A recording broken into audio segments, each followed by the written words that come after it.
Hello guys, bersama saya lagi dalam Retnopo Channel. Himpunan Keadilan Suara Rakyat, Suara Keramat. Jadi saya ingin membawakan anda dua pemimpin yang ada dalam Parti Keadilan, YB Fahmi dan juga YB Amiruddin Sari ya. Jadi sekarang ini seorang menteri dan seorang lagi menteri besar. Dan kalau kita tahu sahabat semua, mereka berdua ini menyertai kebangkitan reformasi pada usia belasan tahun. Ya, kalau saya tidak silap, YB Fahmi pernah mengatakan umurnya masa itu 1998 17 tahun. Ya, begitu mereka sudah mula merasai kebangkitan semangat reformasi untuk melawan kezaliman, untuk menegakkan keadilan sahabat-sahabat semua. Ya, siapa lagi kalau ya individu yang digelar oleh Parti PAS sebagai Maha Zalim, Maha Firaun, Mahathir Mohamad, sahabat semua. Jadi mari kita dengar pengalaman mereka ya, untuk bersama dengan Datuk Seri Anwar Ibrahim pada usia muda untuk melawan kezaliman, kekejaman mereka terhadap Perdana Menteri kita hari ini, Datuk Seri Anwar Ibrahim. Jadi tanpa membuang masa sahabat semua, ayo kita tonton bersama video ini.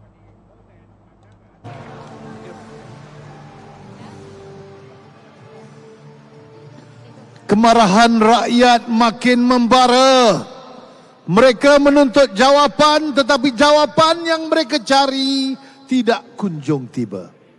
Di sebalik semua protes dan laungan, keputusan pilihan raya kekal.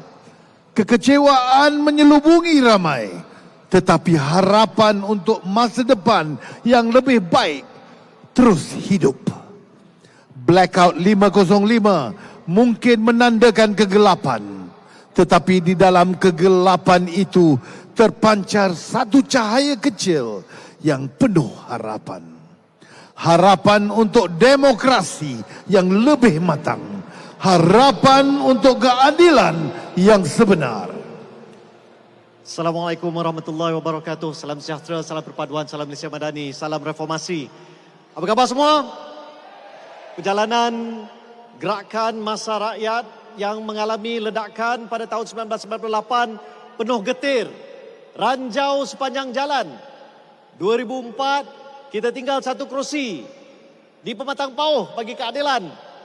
Namun setelah kita menyusun untuk membentuk Pakatan Rakyat, kita bersedia untuk menempuh PRU pada tahun 2008 yang telah menyaksikan 5 negeri bertukar tangan. Dan semua ini berlaku dalam keadaan Datuk Seri Anwar Ibrahim berada di penjara.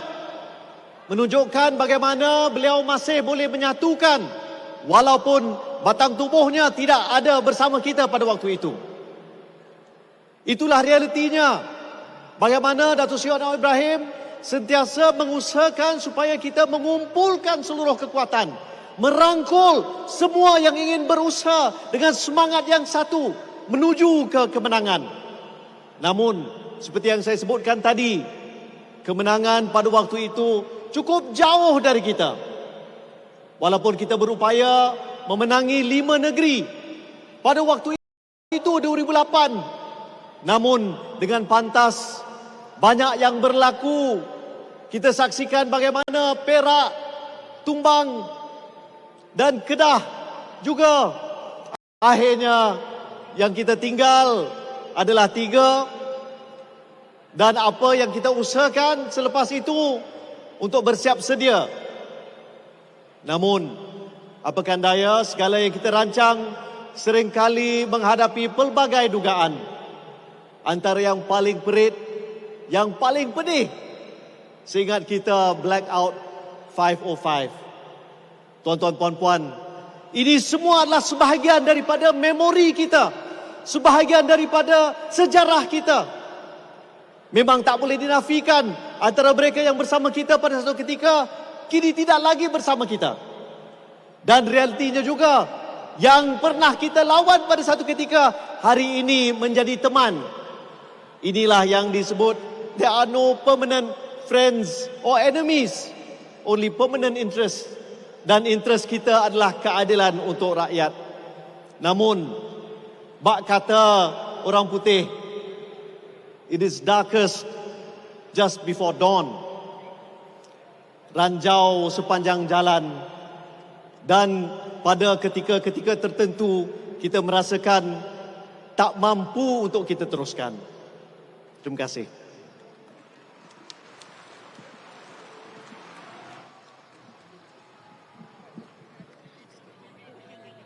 Laungan kemenangan semakin kuat berkumandang. Detik yang dinantikan selama bertahun-tahun kini hampir diperolehi dengan keringat perjuangan. Rakyat Malaysia telah berbicara. Mereka telah membuat pilihan. Pilihan untuk hidup dengan kesaksamaan. Kemenangan besar ini bukan milik seorang pejuang, namun ia adalah milik rakyat Malaysia. Milik mereka yang berani bermimpi, yang berani berharap, dan yang tidak pernah gentar dalam perlawanan, dan tidak takut dalam perjuangan. Beliau menggerakkan hati rakyat dari dalam tirai besi dan kini bangkit dengan kemenangan buat hati setiap rakyat Malaysia yang percaya bahawa masa depan yang lebih baik. Saudara-saudara, rakan-rakan sekalian, malam ini kita telah melalui satu perjalanan sejarah yang panjang.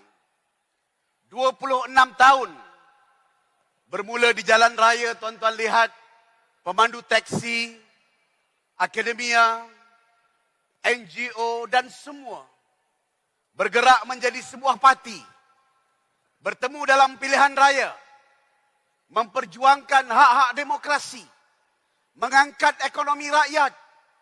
Semua ini telah dilalui dengan penuh tabah oleh Datuk Seri Anwar Ibrahim, oleh keadilan dan rakyat Malaysia. Saudara dan tuan-tuan sekalian, semakin lama perjuangan ini telah mencatatkan kejayaan. Walaupun ada orang memandang sinis, walaupun ada mereka yang skeptikal di awal penubuhan parti dan perjalanan reformasi. Kejayaan reformasi dan kemenangan kita bukan kemenangan satu tubuh individu, bukan hanya kemenangan kepada parti, tapi kemenangan ini adalah kemenangan untuk rakyat Malaysia. Sebutlah apa polisi yang ada sekarang. Dasar kebajikan rakyat yang timbul dalam agenda ekonomi Malaysia. Pilihan raya bersih dan adil hingga kepada celup dakwat ataupun kantong transparan. Sampailah kepada dasar-dasar luar dan dasar-dasar ekonomi yang lebih membela kepada rakyat. Saudara-saudari, tuan-tuan sekalian, kita telah hampir menikmati kejayaan pada tahun 2018. Dengan sikap terbuka. Selepas Datuk Seri Anwar Ibrahim kembali dimasukkan ke dalam penjara atas fitnah yang kotor, atas ulangan skrip yang menjijikkan, kita terpaksa bertembung dan bersaing dengan rejim yang semakin menekan. Namun begitu ada kebangkitan dan semangat yang jelas. Ada keterbukaan jiwa di kalangan pimpinan-pimpinan untuk mencipta gabungan yang lebih jitu menjelang pilihan raya 2018. Datuk Seri Anwar Ibrahim, keluarga, para reformis telah memulakan rasa kurang senang apabila kita telah membentuk satu gabungan yang namanya Gabung Pakatan Harapan dengan bercampur dengan sebuah parti yang akhirnya mengkhianati mandat pada tahun 2020. Namun itulah dia perjuangan yang diajarkan oleh Datuk Seri Anwar.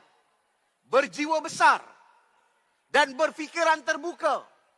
Bersedia untuk terima siapa pun asal perjuangan reformasi diangkat dan dijulang. Dan itulah yang tercerna dan jelas terbuka pada tahun 2018 apabila kita telah mencatatkan kejayaan dengan cemerlang. Kita mencatatkan kejayaan. Lihat gambar ini, saudara. Banyak reformis yang merintih. Ada yang menentang, parti curiga. Tetapi Datuk Seri Anwar ajar kita, dalam perjuangan ini, hati kena jelas terbuka, fikiran kena terbuka, dan jiwa kena besar. Dan inilah yang telah menjana kejayaan pada tahun 2018. Kali pertama dalam sejarah, kita angkat perjuangan. Kita bawa kejayaan. Dan ada orang sangka kita telah mencapai tahap yang terbaik ataupun mencapai kejayaan dengan pembebasan Datuk Seri Anwar Ibrahim dengan pengampunan diraja. Saudara dan tuan-tuan, namun begitu, kecurigaan para reformis, rasa gundah gulana para rakyat terhadap pemimpin dan juga mereka yang telah merosakkan negara ini benar-benar berlaku. Episod pengkhianatan dan tuba telah dibalas atas keterbukaan pimpinan kita. Dan kita pula berdepan dengan pandemik yang merosakkan. Ini wajah pengkhianat Malaysia yang telah merosakkan negara kita. Yang telah dipilih dan duduk bukan sebab undi rakyat, bukan sebab sokongan rakyat, tetapi bangun dan juga bentuk kerajaan dengan pengkhianat, dan rakyat Malaysia akan anggap mereka inilah pengkhianat.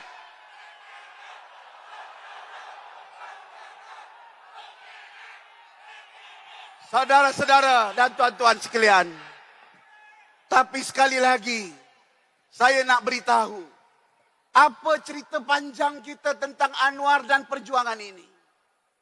20 September, Datuk Seri Anwar Ibrahim malamnya ditangkap. Siang harinya kalau dia duduk di dataran Merdeka bersama rakyat dan tidak bergerak, mungkin pada ketika itu kerajaan boleh berubah dengan sekelip mata. Black 505 selepas pilihan raya 2013, ada jutaan rakyat di seluruh negara dan juga di Kelana Jaya. Beliau memilih untuk apa? Untuk menjalankan perubahan dengan cara teratur. Dan selepas Sheraton Move, saya tahu keupayaan beliau dan rakan-rakan, kita masih boleh terus membelas rakyat dan juga mungkin boleh menjatuhkan pengkhianat anytime dan any waktu. Tetapi inilah dia Datuk Seri Anwar Ibrahim. Selain jiwanya yang terbuka, beliau juga sangat sayangkan rakyat Malaysia dan selalu jaga keamanan, kestabilan serta keadaan yang stabil untuk rakyat dalam negara kita. Kalau 20 September beliau tidak bergerak daripada dataran Merdeka, kemungkinan jatuh kerajaan Mahathir pada ketika itu. Tapi keadaan tidak akan aman, akan ada nyawa terkorban. Kalau bersih, jadi satu tindakan yang ganas dan tidak teratur, kemungkinan itulah jatuh tumbang kerajaan, tapi ia tidak akan membawa kebaikan. Kalau selepas Sheraton Move, kita bangkitkan kejayaan rakyat, kita kumpulkan kekuatan rakyat, dan kita jadikan satu amukan besar, saya percaya kerajaan pengkhianat itu juga tidak akan tahan lama. Namun itulah dia Datuk Seri Anwar Ibrahim. Walau kena kritik depan, kanan, belakang, ada anggap beliau sudah tidak relevan, ada anggap beliau sudah tidak lagi laku, sudah tidak lagi ada masa depan. Tetapi beliau terus teguh memimpin kawan-kawan dan sahabat. Menitik beratkan soal keteraturan. Menitik beratkan soal nilai dan sistem yang ingin kita bangunkan. Dan inilah yang terjelma. Kerana akhirnya di pilihan raya 2022, walaupun kita dikecewakan dalam pilihan raya negeri Johor, pilihan raya negeri Melaka dan Sarawak, ada kebangkitan baru di kalangan rakyat dalam pilihan raya umum 2022 yang telah menjadikan satu presiden baru kes. Dan sekali lagi, keteraturan yang ingin dibina. Kita turun ke jalan, nyatakan protes, jamin keteraturan. Kita nyatakan ketidakpuas hatian, tapi jamin keteraturan dan jiwa terbuka.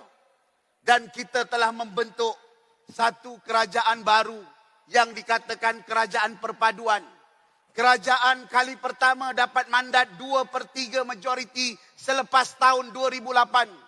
Kerajaan yang telah menggabungkan 19 gabungan.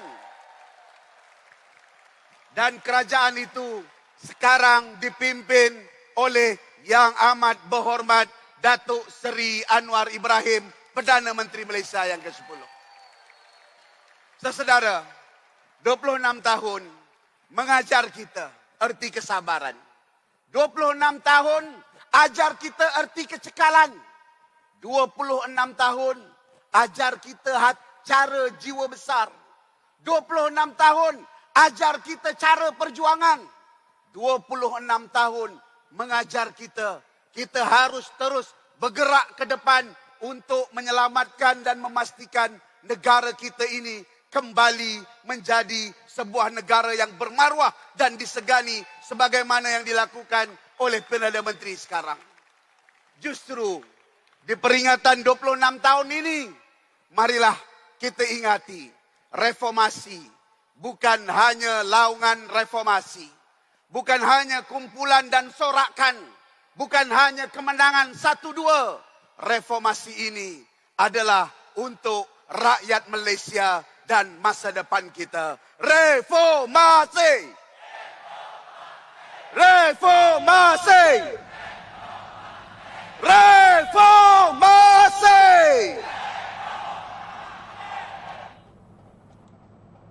Terbaik ucapan yang penuh semangat daripada Menteri Besar Selangor YB Amiruddin Sari mengatakan bahawa pengkhianat-pengkhianat negara lah yang menghancurkan sistem demokrasi kita.